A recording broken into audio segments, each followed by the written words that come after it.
I wanted to have you on because you're in an interesting position. I would I would guess it's fair to say that most people know you as Rip the Tekken guy, Right. Tekken competitor, right? Hmm. You've been commentating a bunch of different games actually for a while now, especially Wednesday night fights with Street Fighter V and things like that. So when people were like, "Oh, Rip's on ELeague," like it's It was a surprise to many. I mean, I don't think I was surprised as much because I'm like, well, I mean, it kind of makes sense to me. What I think I was more surprised, and I know I talked to you about this before down in LA, and I don't mean any offense by this, but I was more surprised at the level of your commentary and comfort on ELeague.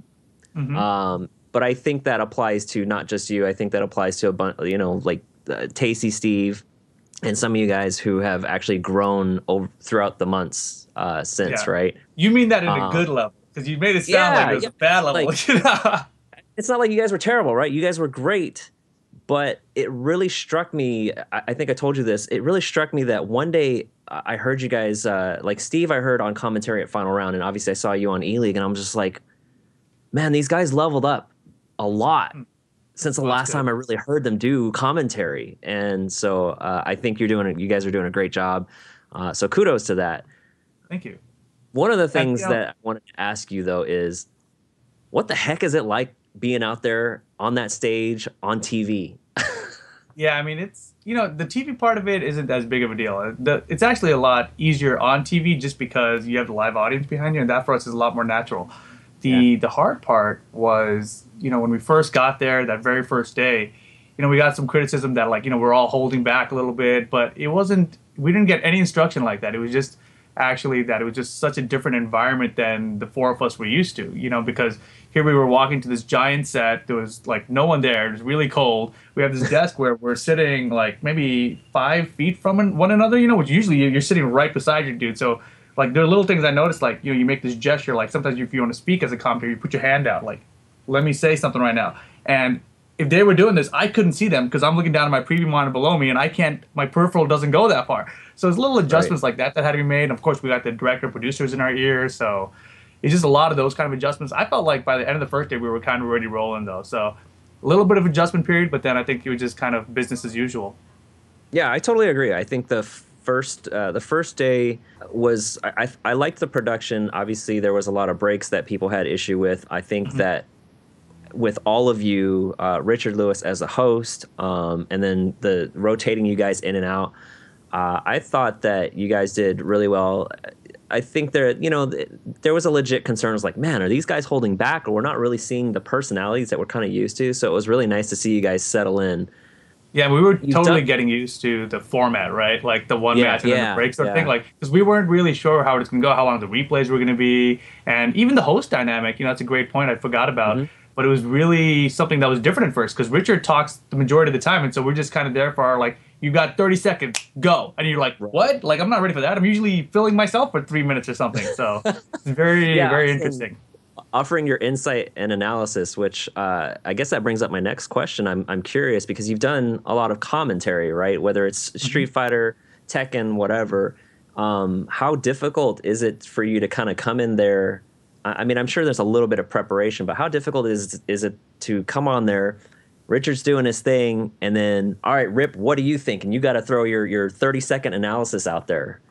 That honestly has been the most difficult part for me. Not even because I don't understand the game enough or anything like Sure. that.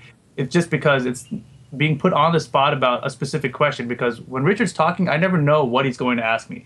Like right now, it's like sometimes I expect him to ask me about like who I think is going to win the match. That's like my Yeah. expected question. But sometimes he'll hit me with like what do you think about Ada's whatever, and I'll be like, what was that about? Like, and then I got to like process that, and I know I only have like 20 seconds to talk, so Yeah. that's a lot more concerning to me. Like that's my personal struggle on the table, right? I mean, I don't think it's just something I got to get used to, and it's definitely the area I feel I need the most work at right now because in Yeah. the game in the commentary, like I feel like I'm pretty comfortable with that, but the death segment is the part where I feel like I as a commentator still need to grow a little bit more.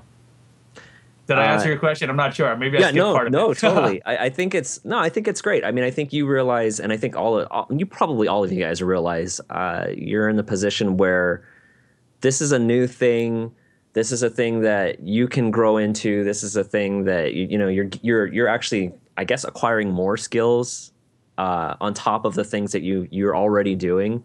And you know, ELeague is interesting to me. I didn't get to catch Group A on TBS. I missed it Mm-hmm. because the timing, the time zones and the scheduling threw me off.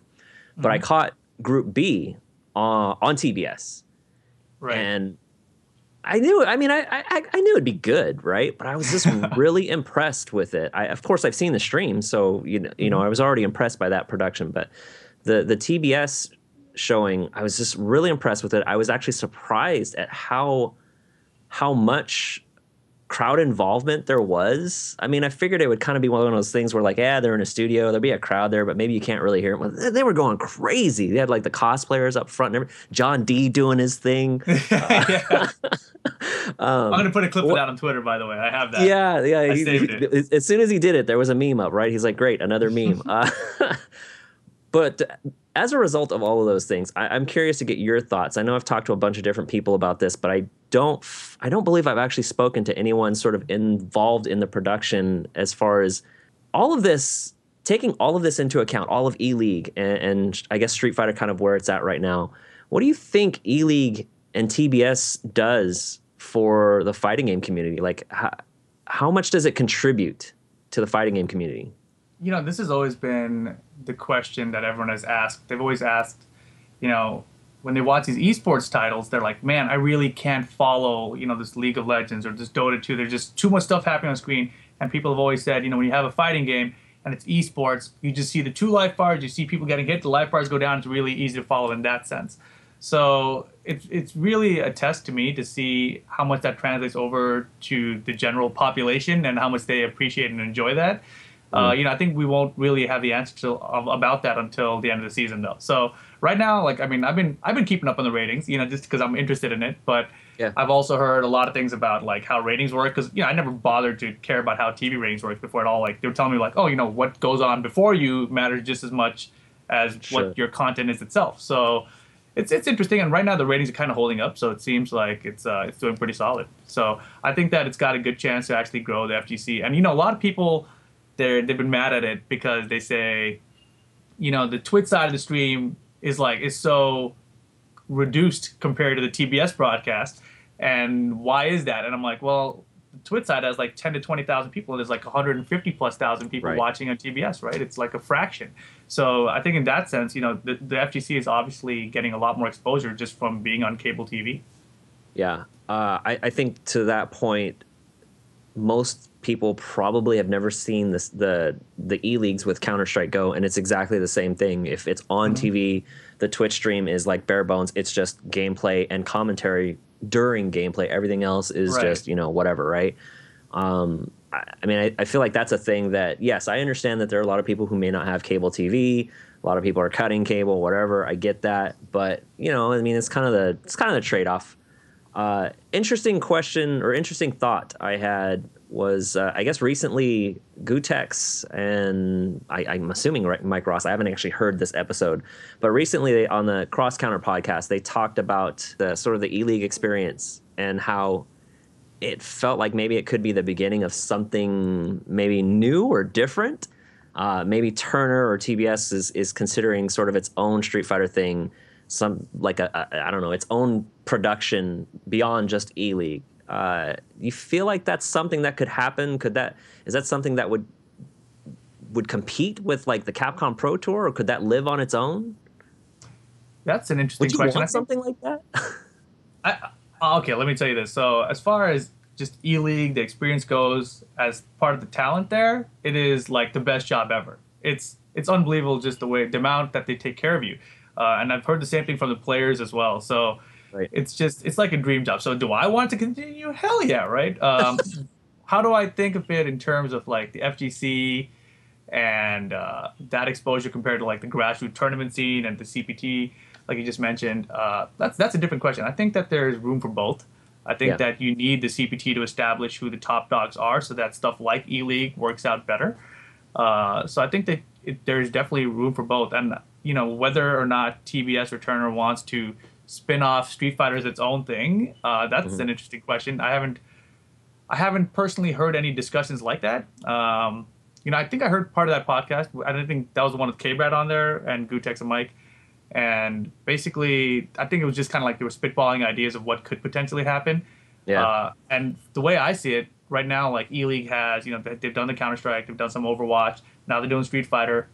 So ELeague as a brand has a lot of games that they've thrown under there, and I think that they might Mhm. want to continue expanding that. I don't know that they necessarily know what game they want to stick with, and I think right now Counter Strike is their go-to, and I'm hoping, of course, that like Street Fighter wants to stick there. But I think with this year and fighting games in general, there's just so many options, so it's going to be very interesting. Yeah, they run what, like I guess last year they ran a couple seasons of Counter Strike, I think. So I think it'd be good to kind of cycle games out so it doesn't get old, which I believe is sort of their intent with bringing Street Fighter in this time. So I'm sure that if this thing does continues to do reasonably well, that Street Fighter would continue. I guess my thought is can we go beyond Street Fighter? Like, you're a Tekken guy. I mean, if Tekken 7 drops, would you? Tekken 7 is going to drop. I think it's a no-brainer. You'd want that, right? Well, yeah. I mean, obviously, I'd want it. I also think Injustice 2 is actually going to be a really good fit. And like I Yeah. mentioned, I mean, this next month that's coming out is going to be ridiculous, right? Injustice 2 drops, I think, May 15th or 16th. Tekken comes out Yeah. 2 weeks later. Revelator 2 is in the middle of that, and then of course now we just heard today or yesterday Marvel's coming out September 19th, I think it is. So it's a ridiculous year, and I think games like Injustice and Marvel, they have a lot of crossover appeal to the general public. So I'm very interested, and I played a ton of Injustice 1 too. So I'm hopeful that ELeague picks up all of them. I want ELeague to pick up Injustice 2. I want them to pick up Tekken 7, pick up Guilty Gear, even though I'm not as much into that scene, and then also pick up Marvel when that comes out. Since you I don't brought know that if they have up, a budget for that, but yeah, I hope they can. I want to get to that in just a second, but I want to ask you a couple more things related to ELeague. Let's go with first. Do you feel like, I guess it's a little early to say, but do you feel like this is something that down the road we could get used to seeing sort of regular? I mean, there's a lot of tournaments, right? We see tournaments every month. Capcom Pro Tour is going to have, I think by the end of it, including online tournaments, going to have like 70 plus tournaments again, right? There's all the Red Bull Proving Ground stuff. I mean, is this something, I guess we're seeing enough of it regularly, but can we see enough sort of like TBS style, ELeague style, I guess, produced content regularly, like whether it's, I guess, weekly or seasons, sort of like when we think about traditional sports, right? I don't know, 16 weeks of football or a million baseball games that last like 8 years or whatever, however long the MLB season lasts. Yeah, right. I mean, is that a future? Do you think that's a possibility? I think it's a really interesting question because, when you relate it to the normal sports structure, usually what that would mean is that you'd be streaming the CPT events, right, on putting that kind of a production on television, or, just increasing the production value on the CPT events so that they could be broadcast on television or something. Right. And that's not something that's happening currently, of course. And of course, the way ELeague has done it, I mean, it's beyond amazing. So, I mean, I would like to see like the CPT finals, in a production style on TBS or something through ELeague. I think that would be amazing to watch. Because then you'd actually have like the actual World Series or whatever, and it would be broadcast in a way that ELeague has presented it. So I think that's an interesting avenue to pursue, and I think that down the line, I think this is just the start, and I think that we will see more regular content like these invitational tournaments showing up from ELeague or TBS or from someone else maybe. Yeah. All right. Before we move on from ELeague, I want to ask you one more thing related to that. We just saw Group B. You actually got to commentate the block that towards the end where Daigo beat Eita. I want to specifically ask you about Daigo. It seemed like before Group B regular season, he was still kind of struggling a little bit. Yes, he qualified for the regular season in ELeague, but he wasn't great. In fact, I think he was in 6th place with like his 3-4 record. His Guile looked a little shaky compared to, A little? I guess, what we expect from Daigo, right? I mean, he's a legend, right? We expect a little bit Right. more. But his Daigo, or his Guile in regular season Group B play last week looked fantastic. How surprising was that to you? I guess, what was your takeaway from his performance there? Well, let me dial it back a bit. So, going to ELeague, you were saying like how it seemed like me and Tay Steve and everyone kind of stepped up their game, right? So Yeah. I've been taking a lot of notes on all of the players involved and like as like, commentary preparation. And Yep. for me, the storyline in my head was how Daigo and the old school players have all fallen off severely and how the new guys like Punk and Knuckle are coming up Sure. and taking their spots. And so I was totally counting Daigo out. I was like, he's not, his heart's not in the game right now. This is over. It's an old man. It's time to pass on the baton. Like come at the desk with us like Alex Valle last week. You guys are done playing. But instead, Daigo shows up and is like, whoa, wait a second. He said he wasn't even practicing, which I think was total BS, obviously. Right. So he goes in there and he just starts bodying fools. And I was like, what just happened? He just 3-0'd Eita at the start of the day. And he lost Eita so fast. I watched that match back the night before, and it was like, Eita beat him 2-0. I was like, this is rough. Daigo got a bad draw. And instead, he just smashes him. And then Eita, he actually brought it back. That final set was amazing. If anyone has missed it, you guys need to go find that. But Daigo Eita, that last set, it was really shocking. Just all his Ume flash kicks were on point in that set, which is like just blowing my mind. I feel like everyone had kind of adapted to that. Like, this nut's gonna throw it out. And instead, against Eita's, like, he's throwing out like Ume shories all over the place. Eita shories? I don't even know what you call those. Yeah. But yeah, it was a fun match to watch, and I was super surprised by Daigo. I think that going now into the playoffs, the top 8, I think he's a real contender to actually do some damage, which I never would have considered that before. But I think now I'm like, is Daigo gonna win the whole thing? Like, I think that's actually a possibility now. It's funny that you say that because one of the guys I predicted to come out of that group in finals was Eita, and that last set, you're right. Like if you haven't seen that last set, you're watching this video and you haven't seen that last set, just pause this maybe and go to YouTube. It's on the ELeague YouTube channel. It's a great set. If I remember right, Daigo comes out and he wins the first game, and I think Eita takes the next 2. And I think so. I mean, it's a highly competitive set, but you can I believe there was even a point on commentary, you even said it, Daigo's shaking his head, and I remember seeing that and thinking, I've watched this guy play a lot of games, like officially and sort of like casuals, whatever. I've seen him do a lot. I don't know that I've ever seen him kind of show that kind of emotion like in the middle of a set, right? Like I think he was losing 2 it. and 3. Yeah, he was just like, he shook his head, and I'm just like, whoa. I remember because he like sat back in his chair like, yeah. And that stood out to me. So then I think he loses game 3. He loses the first round of game 4, and he's on the brink. And then I remember also thinking he hits the Guile loop, and I'm like, oh my God, I even tweeted out, I was like, yo, Daigo's got loops now. And that's when I knew, I was like, this guy's coming in prepared. Because I don't know that he'd really worked on loops and stuff like that, but I hadn't seen him do it in a competitive match of that caliber to that point. And he just totally, I think, changed the momentum. So you're right. I do think that it's strange to say, but now he has a really good chance at winning. So very strange to say, but I completely agree. Yeah, I mean, it's like, yeah, here we are talking about, well, Daigo's washed up, right? No, he's got a chance to win this thing, right? And I mean, it could happen. His guy looked fantastic. All right, I want to move on and talk about other games because you mentioned it. May, we get Injustice 2. I don't know how big of an Injustice guy you are, but obviously Tekken 7 comes out in June. And Guilty Gear Xrd Revelator 2, I don't remember if it's got an exact release date, but that's coming. As well as we found out Marvel vs. Capcom Infinite is September 19th. So what I want to ask you, first of all, is this is like, it's weird because I see James Chin talk about this a lot too. It's like a golden age of fighting games again, right? I feel like we're in a pretty good space. There's a lot of games, but there's only so much attention we can give like every game, right?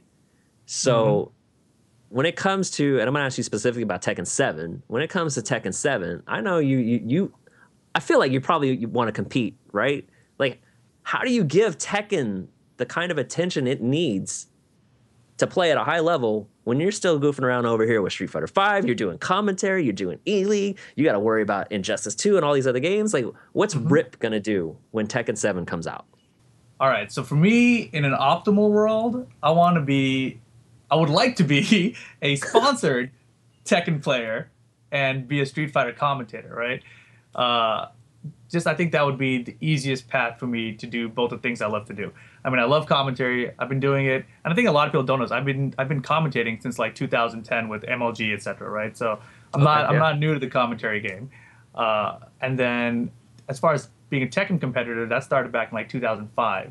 But my peak was kind of like 2010 to 12 or 9 to 11 or something like that. So it's been a while, but I still got it. I still got it. So I can still compete. And I feel like in Tekken 7, the skill ceiling is a little bit lower. So us normal American players who haven't had the game for 3 years still have a chance against those top level Korean guys who've been playing it every day for 3 years. So I think it's an interesting time, and I think that I would like to compete in Tekken and also commentate like Street Fighter and Injustice Would you say and Tekken. you're the would you say you're the Daigo of Tekken right now? Like, should we be sleeping on you? And The only comparison I have to Daigo is that I'm old. Yeah, that's about it. I mean, yeah, I don't think that my Tekken accomplishments are as great as Daigo Street Fighter accomplishments have been, but as far as American Tekken goes, I think I'm up there, and I think that I'm easily one of the most recognizable faces in the Tekken community. So, yeah. and I think any tournament I'm at, it doesn't matter if you're like a top level Korean or something. If you play me in a bracket, you better be prepared for it because I'm gonna ruin your day. That's what it's gonna end up being. Most people actually don't, I think, realize that Tekken is. Of course, I love Street Fighter. I mean, you can see it, Yep.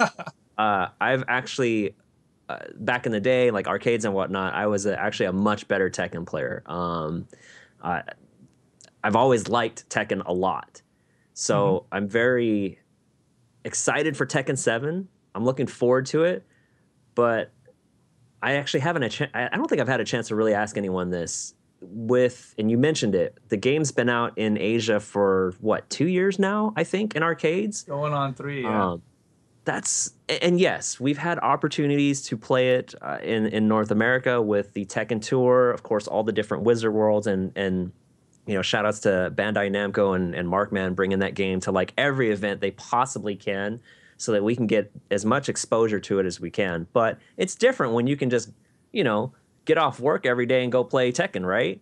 Yep. Uh, do you feel like the wait for North America has hurt maybe some of the potential exposure for that game? Do you feel like it's going to take us a while to kind of catch up to everyone else? So whether or not it hurt the game, one like million percent. Like when I first heard about Tekken 7, it was like, and then we heard about Street Fighter 5 after that. And I was like, wait a second, is Street Fighter 5 going to come out before Tekken 7? Is that going to happen? It did. And then they were like, yo, we got Akuma. And then I was like, yo, sick. This is going to be sick. So all the Street Fighter guys, Akuma's not in that game. They're going to come check out some Tekken 7 to play Akuma again.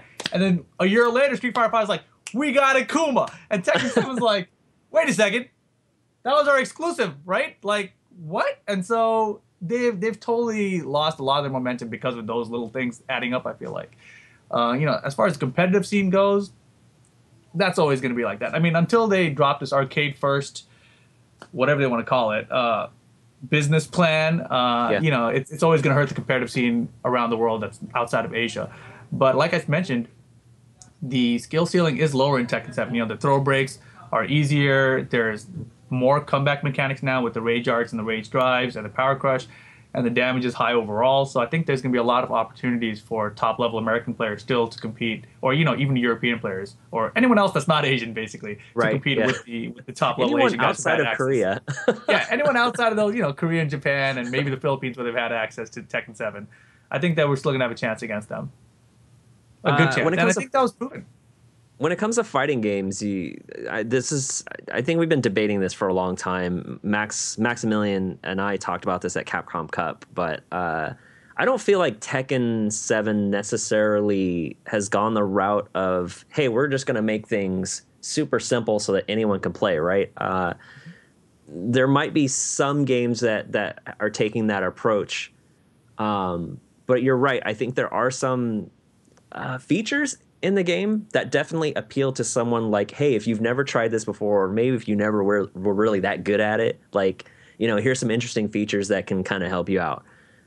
Do you agree with that? Do you feel like games should be, I don't know, for a lack of a better way of putting it, should games be made easier for people to get into?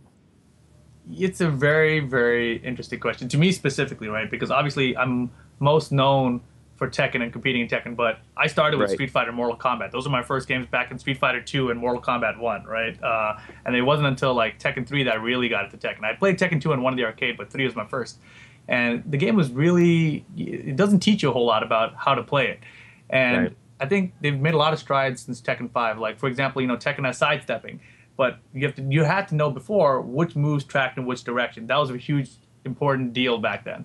But now they have like a homing attack. You just use this one move with your character, and it'll go around you 360, and it'll hit people close to you, whatever. So they've simplified the game in those kind of terms, but they really haven't, let's say, dumbed it down like another game, like other Right. games have done in recent history. So, for example, Street Fighter 5 with its links compared to Street Fighter 4's links in the combos, right? Or now Marvel, reducing a character from now you've got 3 and now you've got 2 characters. So Right. they haven't taken those kind of strides. So the core Tekken is still very similar to what it's always been, but it's also a little bit more accessible to everyone else who hasn't played the game yet. And actually, now that I think about it, they changed the combo scaling now in Tekken. So, for example, one of the complaints people have about Tekken is that the combos are really long. But now you can just do like a 2-hit combo, and as long as the second is really big, it still does decent enough damage that you feel like I'm doing something. So Right. they've taken a lot of strides to try to help new players, but but they haven't dumbed down the game at all, really. So it's pretty interesting how they approached it, actually. Yeah, I think as someone who hasn't played a Tekken game seriously since Tekken 3, or I guess Tekken Tag was after Tekken 3. The very first time I played Tekken 7, which was before Fated Retribution, the most current version, I jumped in with Paul, and I was like, all right, it's kind of the same. Like, for the most part, it's kind of the same. I remember one guy even telling me, hey, why don't you do this third attack off of his, I can't even remember what it's called, but his down Down what one, is it? 4, 2. Down 1, 2. This is Demolition Man string. Oh, Yeah, okay. yeah. And I'm like, that wasn't in Tekken 3. He's like, That yes, it wasn't was. it, I'm yeah. like, no, it wasn't, dude. It was like 2 hits only. So he had to go look it up, and he was like, oh, wow, you're right. I'm like, yeah.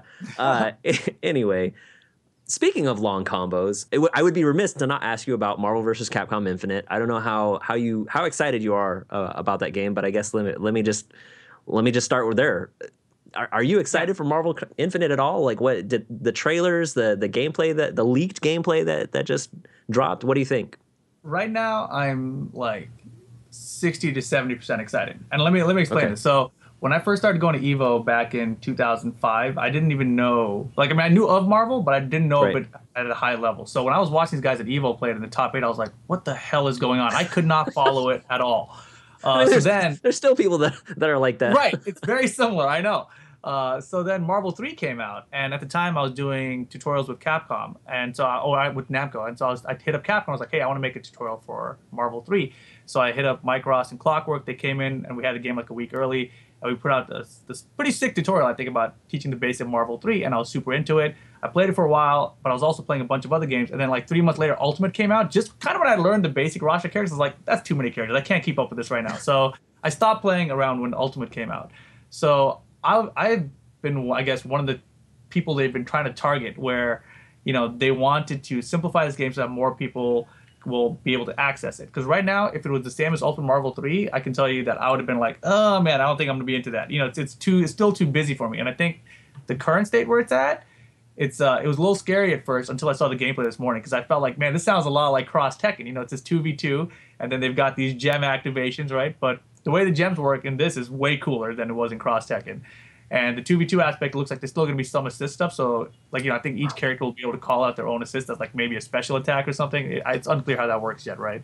So I'm still pretty excited about it, because I think it's going to be a Marvel game that I'll finally be able to play. I think that's where I'm at with it. I think I think I'm in a similar position. I mean, I played like X-Men versus Street Fighter, which I think that's about the only one I seriously played. After that, I kind of just didn't really care for the series that much, but I like the idea of 2v2. No, the reason I asked that though is just the idea of that again, there are so many games coming out, right? Like I said, Injustice 2, then Tekken, then Marvel, Guilty Gear's in there. I mean, that's like Hmm. 4 games within the span of 4 months,5 months. Yeah. 4 or 5 months. Yeah. Um, and from I guess the esports perspective, since that's where a lot of where we're coming from too.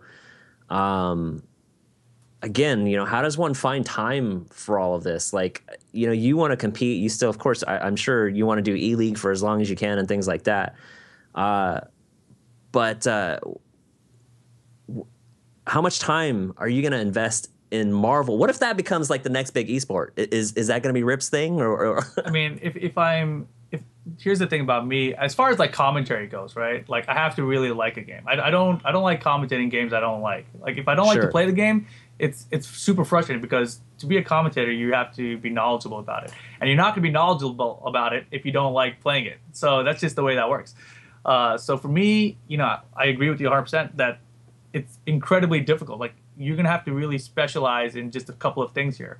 And historically, for me in the past, I've always had to make a decision at some point where I've tried to do multiple games, but I reach a tipping point where I'm like, I can't do this one anymore. Like there's just too much more coming. The games nowadays they continually grow. Like Marvel's already announced that there's going to be a season pass with extra characters, right? So right? maybe when Marvel comes out, I'll be like, all right, this roster's small enough. I'm in there. I learned it all. I'm also keeping up with Injustice. I'm also keeping up with Tekken. I'm also keeping up with Street Fighter and their updates. And all of a sudden, Marvel's like, here's another season pass with 12 more characters. I'm like, whoa, all right, now I have to make a decision because I'm competing this, I'm trying to compensate that, and this is adding more things too. So it's going to get really dicey later. And I think right now, as far as esports is concerned, players side, players really are going to have to choose one and specialize in. I think that's just the way it's going to have to be. I don't see, like we used to see in the old days with, Justin Wong winning a bunch of different games and tournaments, and then Chris G following up in that later Right. on. I think we're going to see less and less of that as we get a bigger esports push into all of these games. Do you like that? I mean, how does that make you feel? Because I mean, I'm assuming you're kind of like me. You come from a time where, yeah, we played a lot of different games. Even if it was, like in arcades, like even if I was waiting on my turn on Street Fighter or Tekken, Hmm. I might be over here on the Neo Geo, right? Just waiting on my turn. The old But days, no, man. we also played a lot of games, different games, seriously. And I think now, I'm sure players are still doing that, but competitively, we're seeing, of course, a lot of players are focused on Street Fighter 5 because that's kind of where the most attention and money goes, right? But Hmm. I mean, do you like the fact that it's sort of esports is sort of, I don't know, pushing people to commit to sort of one thing versus another? I think I do like that idea. And I think a good example of that is actually Sonic Fox because obviously I used to be the FGC manager for Tempo Storm, and Right. Sonic Fox wasn't really sponsored back then, and I was like, man, he is about to win Evo and everything. I want this kid now. So I was talking to him about picking him up, etc. And it didn't work out, but I was asking him at the time, are you going to play Street Fighter 5? Because I feel like you have the potential to actually do it. Now, obviously, Street Fighter 5 is where a lot of the eyes are at. Right. So he was like, yeah, I'm going to play it. And then he came out, he got top 16 with Fang, etc. But, he really hasn't been able to commit to it, right? And in that time, I felt like he also slightly fell off his NRS perch a little bit. Just a little bit. He's obviously still up there. But it started to look like it was taking a little bit out of him. So Mhm. I think that players do need to specialize now. And I think that because of that, it's just going to make for better competition. I think these players are going to stand out more, and they're going to have a bigger stage to stand on. I mean, if you're the guy who got fourth, or maybe let's say like seventh at ELeague, and also seventh at the NRS thing, and seventh at something else, like no one really cares about you. But if you just get first at one of them, everyone cares about you. So I think it's a really interesting dynamic there. What does Justin say? You're only as relevant as your last win, something like that. Did Justin say that? Because I can tell He you does that say is that. I hear spot him say it on. all the That time. is spot on. And I can tell you that from personal experience. Because, okay, so 2009, 10, 11, I went first, second, and third in Evo, right? And then, like, a couple years later, like, I was still placing, but I wasn't getting top three like that at the biggest Who's this tournaments. Rip guy? I've never heard of that guy. Who is he? And so that's where it's at now. And when I started commentating Street Fighter 5 last year, you know, and people heard that I placed at Evo, they were like, "Wait, what?" And I was like, "How do you not know I placed top 3 at Evo? Tekken was like the second to last game of the night back then, and you still don't know. It was only 5 years ago." And I'm like, "Okay, I see where this is going now." Like it's Yep. just people's their memory is limited, and Short-term memory. So Born Free just did an interview with Antonio Javier, who's the manager at Echo Fox, and they talked about, among other things, about players getting sponsored, like what's it take, whatever. And I actually saw someone tweet. It was Mena RD, the birdie player from, I think he's from the Dominican Republic. I think so. Tweeting about apparently someone's approaching him and he had questions because he's never dealt with things like this before. So real quick, what's sort of your quick take or your quick explanation on a player? Because there's a lot of newer players who've never experienced things like this. What do they need to be looking out for when it comes to dealing with things like sponsorships or endorsements or whatever? Or, a team comes to them and they don't know anything about this team. They don't know anything about this business. What do they need to be looking for? What kind of questions do they need to ask? Personally, I would look at the history of the team, see how long they've been established, see what sponsors support the team. If you have a team up there that doesn't have any sponsor on it, that's usually a bad sign. If you have a team up there whose sponsors you've never heard of, they're like a battery company and a shoelace company or something, probably not the best support. Because a lot of times what happens is you'll get sponsored by this team, you represent them for 3 to 6 months, but they're unable to fly to events, they don't cover your hotel, they make you room with 6 people or something crazy, so that's the downfall to just being sponsored by anybody, right? So you got to watch out for those sort of things. Look out of your contract and just make sure you're not stuck in for a super long term. And see what they're willing to cover and not willing to cover. So some sponsors will be looking to cover your travel and your tournament registration. Some of them might just be tournament registration only. It just depends on the level of sponsorship. Other ones will give you a salary, a month-to-month salary just for being on the team, etc. So there's a lot of levels, and obviously that's going to depend on your performance and how much you contribute to the scene and your visibility and all that sort of things as well. Yeah, that was quick. How was that? That was great. See, you're getting great at this 20-30 second 20 analysis. seconds, that's all. I'm working on it. I've been working on it. So speaking of that, I wanted to close out with what it is. We've talked with different commentators over and in my time I've spoken with a lot of different commentators, and with Yahoo Esports we've spoken with guys like James and David, James Chin, David, Ultra David. I feel like you have a kind of a unique position in that you've done the commentary and now you're on ELeague. So based on your experiences, what kind of advice would you give someone who they see Tasty Steve, they see Sajam, they see Z and Rip on TBS on ELeague, and they're like, I want to do that. What kind of advice do you give them? That is an insanely difficult question for me to answer.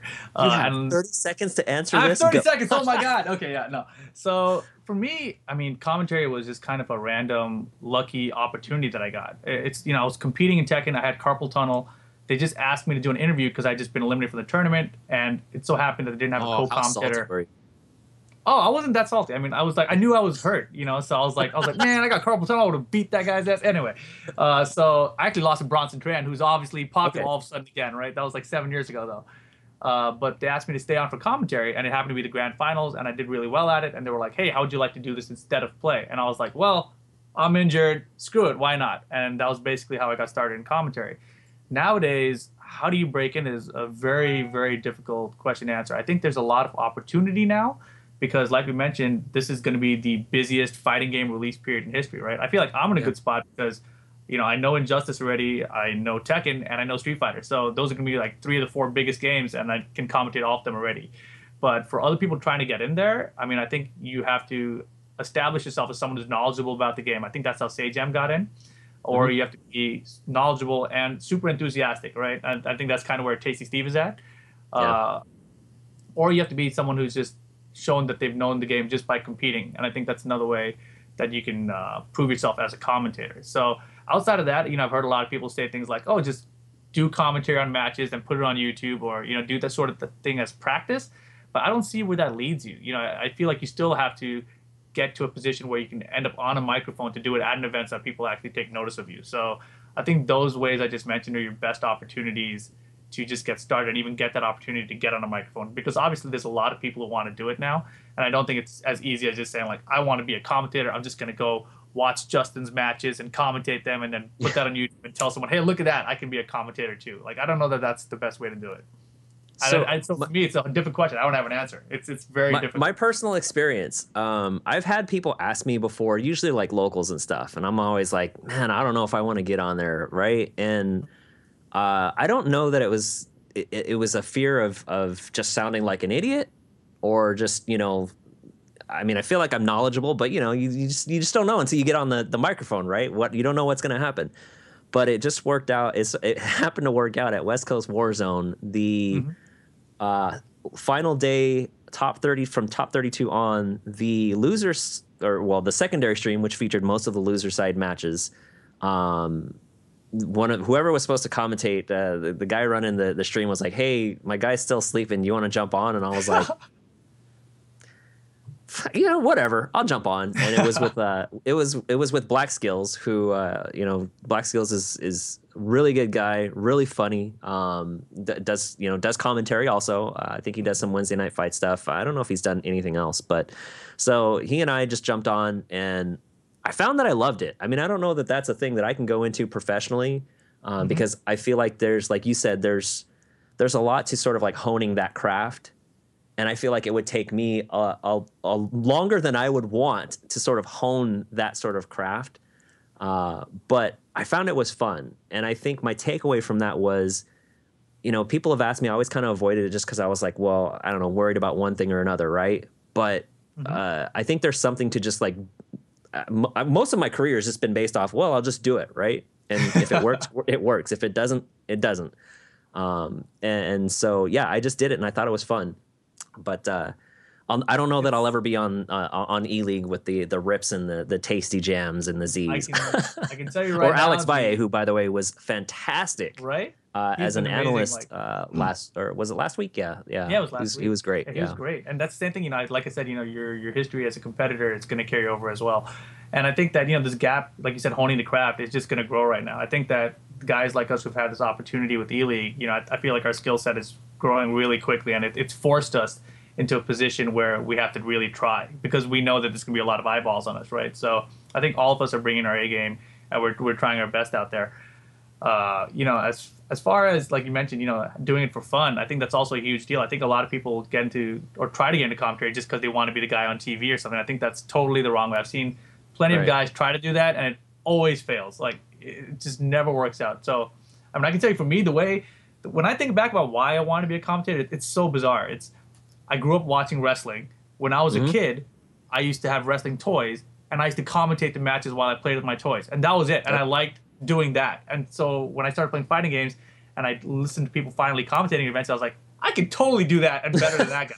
So, you know, it's something I wanted to do. And for me, it was Vince McMahon. He was like the commentator. I was like, I love this guy. He's amazing. And so, and then, you know, later on, it's like Jim Ross and stuff. But, you know, you got to actually be interested in it, legit. You can't, and you have to also like the game, like I mentioned. Those are two of the most important things. And I think a lot of people nowadays, with the opportunities that are coming out, they just kind of want to, like, oh yeah, man, look at those commentators. I want to go be one of those guys. And, you know, you also mentioned you had the opportunity to jump on a microphone at West Coast Warzone. If you have a local scene where people are streaming it and you have an opportunity to get on the microphone, that is the best way. There's nothing beats real experience and actually doing it. So that is definitely the way to get started.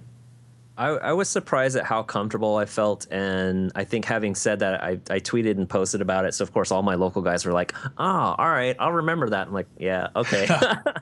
Man, you just blew my mind. I'm just starting to remember, like, all these things. Like, I was nervous the first time I got in front of a camera, because you know, it was actually when I was building my YouTube channel, and I bought some cameras. I was like, I want to make tutorials for Tekken. We set up the cameras, and I thought it wasn't gonna be a big deal, but as soon as we started rolling, I realized I got nervous. I was like, what the hell is this? Like, I didn't think this was going to be an issue. And, you know, it's just one of those things where the more you do it, you get comfortable with it. And so I'm sure you doing these interviews here has actually helped you become more comfortable at doing commentary on camera as well. Totally. All right, Rip, I better cut you loose. Yeah. Good luck with the rest of ELeague. Looking forward to that. Good luck making it back into top 8 in Tekken and becoming relevant again someday. Damn. No, I really do want to see you compete. I love Tekken. Like I said, I can't wait for Tekken 7. So I'm looking forward to seeing what you and some other guys can do in Tekken 7 beyond what you've been doing like on the World Tour and things like that, or the North American and World Tour. So yeah, good luck with ELeague, good luck with Tekken 7, and hopefully we'll catch up soon, man. Thank you. Thanks for having me.